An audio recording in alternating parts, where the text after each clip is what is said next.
let's talk burnout.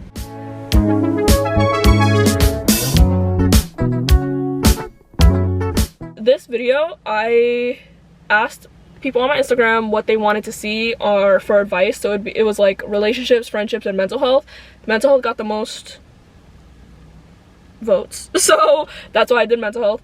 But if you want to be a part of that voting thing, go ahead and check my Instagram out and follow me. Before I start, I kind of want to do a little life update because I started working at my job like a month ago, and it started, well, it's going really well. I have like 19 students pretty much. I work with me and another mentor, and we kind of just help them and guide them through their classes, and it's actually really fun. Like, I don't know, I really enjoy it.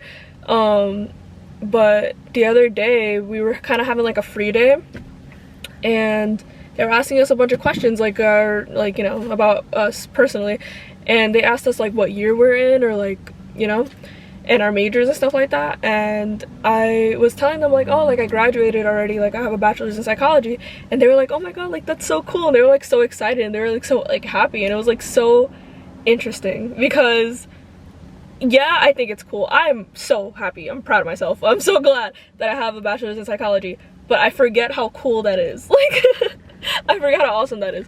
But as a college graduate, I know a lot about burnout, but I kind of wanted to talk about it because it's the beginning of the semester, beginning of the year, and burnout kind of comes probably like mid-semester, when midterms and whatnot. So I kind of wanted to talk about it. I did a little research and I wrote it down because I wanted to be like accurate as possible. Burnout is characterized by 3 main dimensions. Emotional exhaustion is when you're feeling drained, overwhelmed, and unable to cope with what's going on and the stress. There's a lack of energy and like an increase in fatigue, and you're just like, you're done. You don't want to do anything. Depersonalization, it's when you develop a negative and detached attitude toward work, task, and people. I have felt that. Reduced personal accomplishment, feeling ineffective and a lack of accomplishment or success in one's activities. So pretty much people don't notice that they're going through burnout because they just think it's just life, and they're just like, oh, it'll pass, it'll pass, it'll pass. But sometimes when you ignore burnout long enough, it just becomes your life, and it becomes the circle, and it's just like you keep going around and around in a little hamster wheel instead of like getting out. It can affect various aspects of your life, including professional, academic, and personal domains. So how you can tell that you're going through burnout is by physical, emotional, and cognitive, behavioral, and relational symptoms. Physical symptoms would be chronic fatigue, obviously, sleep issues, you're not unable to sleep at night, maybe you're like overthinking, frequent illnesses, so like if you're getting sick a lot, and you don't usually get sick a lot, but it's because your body is so tired and your mind is so tired that it's like pretty much telling you to slow down. Headaches or muscle pain, which makes sense a lot, like especially when you get tension headaches, like yeah. Appetite changes, like either you decrease in appetite because like you're so stressed you don't want to eat, or you increase in appetite because you're literally stress eating. Yeah. So emotional symptoms would be feeling overwhelmed, obviously. Irritability, like you're just annoyed with absolutely every little thing, like that's just not okay. Detachment, like you don't even want to hang out with people, you don't even like doing the things that you wanted to do anymore, you just want to, you're done, like you don't care about anything at the moment.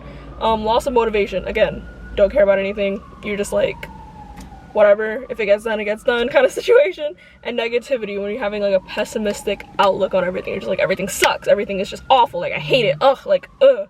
Who is texting me? It's like, I don't even know. Cognitive symptoms could be difficulty concentrating, forgetfulness, and reduced performance. So if you're having trouble focusing on what you're doing, if you're forgetting what you need to do, forgetting about people, forgetting about whatever, forgetting to take care of yourself even, reduced performance, so you're struggling to keep up with your usual productiveness, and you're struggling to keep being effective at your job or your school or your work, and it's starting to just, you can see how it will eventually affect everything in your life. Behavioral symptoms would be procrastination, so you're avoiding doing the tasks that you should be doing. Withdrawal, pulling away from work related activities or pulling away from your friends and completely just isolating yourself. Changes in work habit, you're arriving late, you're leaving early, you're not meeting deadlines, like you don't care, you don't care, like that's it. Using substances, so increasing caffeine, alcohol, or any other like substances just to cope with what's going on. Like if you're so tired, you have to like overdo the caffeine more, or if you're just so stressed that you feel like you need to calm down, so you overuse other substances just to calm yourself down, even though that's not helping either. Relational systems, so you'll have conflicts with the people in your life because they think, oh, like you're forgetting about me, you're not here anymore, like what's going on? Meanwhile, you're like struggling with so much that you don't even want to talk about it. You're like stressed, you don't even want to deal with it. And neglecting relationships, so that's like, let's say you're going through it and you're not telling your partner or your friends, and they think that you're just leaving them or just like tossing them aside, and that sucks. That's why it affects every aspect of your life, and you won't even realize it until you're finally out of it, and you're finally out of that like cocoon that you've like basically built around yourself. What can you do when you notice these signs? Even if you notice these signs in your friends, like maybe like they don't know how to bring it up, maybe you can like tell them, hey, like I noticed you're acting like this, like are you doing okay, like do you need help with anything, like, you know? So basically, when you notice these kinds of signs, if you notice like, wow, I'm getting really annoyed with my friends but I love them, or I'm getting really annoyed with my partner but I love them, maybe you need some time, maybe you need to take a break, not from your relationship, that's not what I mean, or your friendship, but it's like take a break from like your regular schedule and your regular responsibilities and just kind of take a day for you. Like people need you days, you need me days, it's a necessity, and I feel like people don't understand that enough. But you also need a day you need to be social. Humans naturally need to be social, they need social interaction, or they become lonely, and you don't realize that when you're going through this, but eventually you'll realize, wow, like I really haven't been out, I really haven't been having fun, and you need that in your life. Set boundaries. Say no. If you can't go out because you need to study, say no. If you have too much work and someone is saying, hey, can you also do this for me? Say no. If you have so much going on in your life and someone's like, hey, like I really need a favor, say no. It's okay to say no. They will find someone else to do it. Like, I don't know how to emphasize this enough. I also say, if you work in like a corporate, like whatever you get paid time off, like PTO, use your time. Take those days off. I am so adamant on this. Take your days off, because they don't care. They do not care about you, dude. Like they don't care that you're struggling or you're like mentally drained or you're like exhausted. They don't care, because they just want their work done. If you're just continuing to do their work, all right, awesome. Use your time off to build your relationship more, to build your friendships more. Go on a trip for yourself, something, but use that time off, because they don't care. Because the moment that you quit or the moment they fire you, they're just going to replace you with someone else, and that is it. They don't care that you were better than them. They just care that their work is getting done. Take your time off. Oh my goodness. Practice self-care. Take your time off. Practice self-care. Like, if you get home, stop checking emails. Stop checking emails. Put on your favorite TV show. Take a shower. Take a bath. Read a book. Something that's gonna relax yourself, do it. Just do it. Okay? Because if you're constantly doing your work and like you're not getting paid to check your emails after you're clocked out. That's it. You're clocked out. You're done. You don't need to check it anymore. That's a really good self-care.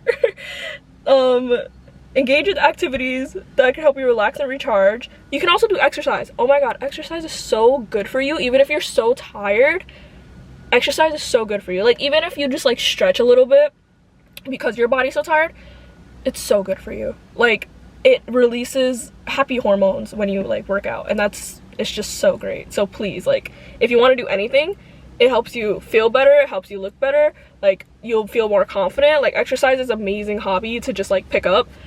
But if not, if you can do like any creativity, like reading, like makeup, like I don't care, if it's something that relaxes you, do it. You need the time for yourself, do it. Seek support. I'm telling you, when people are going through this and they don't talk to their friends and they don't talk to their family and they don't talk to their like partners, it affects your relationships. So just, you don't have to be like, if you don't want their help, like, it's fine. Just tell them, I don't need your help, but I am going through this and I need you to understand that. And it'll just put so like less stress on you because they know what you're going through. So they're not going to be hounding you and being like, hey, like, why are you ignoring me? Why are you whatever? Because then they'll be like, okay, I understand. Like, they understand what you're going through, and maybe they can help you. Maybe your partner could take you out and it'll help you feel better. Maybe your friends could take you and help you have fun. Maybe your family can take you to a movie night, like, help you. Like, you know, they can help, and let them help if they're offering it. But it's okay if you don't want help too. But let people know when you're going through something, because it helps your relationships in total. That's how I feel about that. Reevaluate your priorities. Reflect on what's most important and consider making adjustments to reduce stress. Yes, your work is very important. Yes, school is very important. So make a timeline, make a calendar, make a to-do list, and spread it out within the week. You don't need to do everything in a day. You don't need to do everything last minute. If an assignment is due on Friday and you have time to do it on Tuesday, get it done. You won't have to worry about it. And this way you have your Friday free.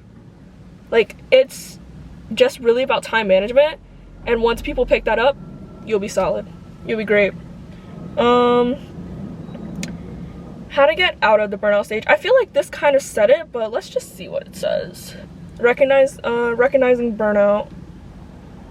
Denial or ignoring the issue can prolong recovery, which is very true. If you just ignore the fact that you're stressed and freaking out, it's just gonna make it worse. Identify triggers. Reflect on what aspects of your life are contributing to the burnout, such as workload, relationships, or personal expectations. Yeah. Figure out what's triggering you when it comes to, like, what's actually making you angry. Because, yeah, like, sometimes, like, if your partner's, like, consistently, like, on top of you, they'll be like, hey, like, I miss you, blah, blah, blah. That's a lot, you know? When you're, like, actually struggling, and they're kind of like, yeah, but I need you. Like, you know, that's kind of annoying, because it's like, dude, I'm going through a lot right now. I don't care if you want to go on a date right now. Like, it's not a part of my priority. So, I don't know. Reflect on what's triggering you, but don't forget to talk to people. Like, talking and communicating is, like, the biggest thing that I feel like people lose nowadays. And I feel like communicating that you're just not in the right headspace to be dealing with people is probably the best way to go about it.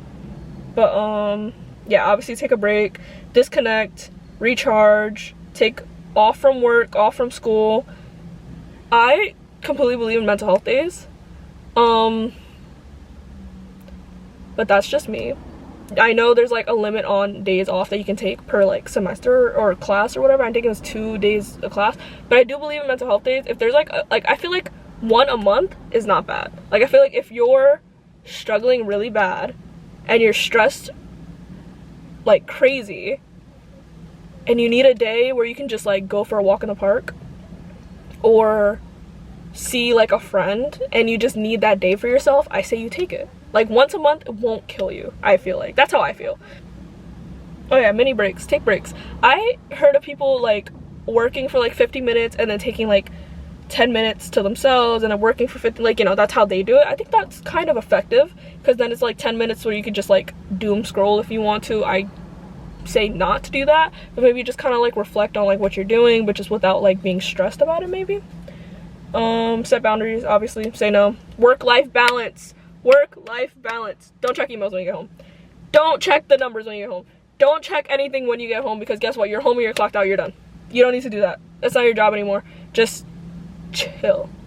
Don't take work home with you. That's, like, a really big thing for me. Don't take work home with you.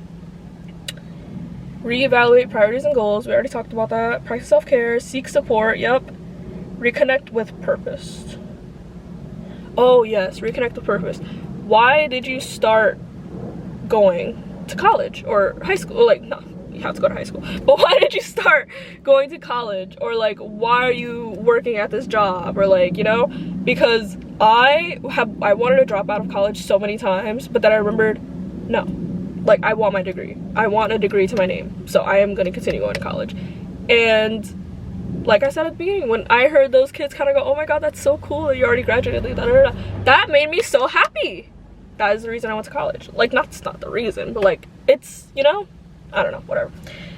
Reconnect on why you started. That's a really good, find meaning in small wins. People don't understand when I be like, I parallel parked by myself for the first time. I've been parallel parking by myself for like a month because this place is like literally parallel parking only. And I'm so proud of myself for doing that. And I'm so happy. Like, that's just so cool. And then, like, just celebrate the small wins. It's just not, I hate when people don't understand that when they're like when I cook rice for the first time by myself, like, that's so cool in me. Like, I did that. Like, I can make a meal. Like, it's okay to celebrate the small wins. All right, just do it for yourself because no one else will. Celebrate your small wins.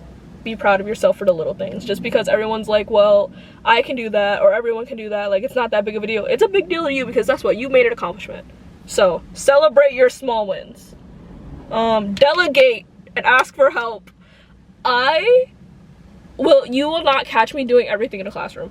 You will not catch me doing everything at a job. You will not catch me doing everything. I'll literally be like, hey, can you take that? I'll do this. I will delegate. You will not catch me doing everything. Ask for help. Share the load. Lower your expectations because you can't do everything. You just can't. You can't do everything in the world. You need to lower your expectations on that. People need to lower your expectations on you. You can't do everything in the world, and that's okay. Okay? Consider a change. Reassess your environment and explore new opportunities. Yeah, I agree with that. And environment doesn't mean just where you live. It means the people around you as well. Exploring new opportunities could literally just mean, hey, maybe this work is like a little too stressful, a little too high in stress for me, and maybe I need something lower. Or maybe you don't want to move from your job, but maybe like your friends are stressing you out and you need to leave them, or your relationship is adding even more stress to your life than it is adding happiness to your life. You need to leave that. Fine. And yes, that's hard. That's a lot harder to say. I mean, it's a lot harder to do than saying it, but you can always think about it. You can always reassess that, because as much as people may love and care about you, everyone is self-serving, and they may care more about what you offer them than what's going on in your life. And just, you know, remember that. Anyway, that's it for this video. Be patient with yourself and recognize that it's okay to prioritize your well-being over productivity. Take your time off of work. It's okay to do that.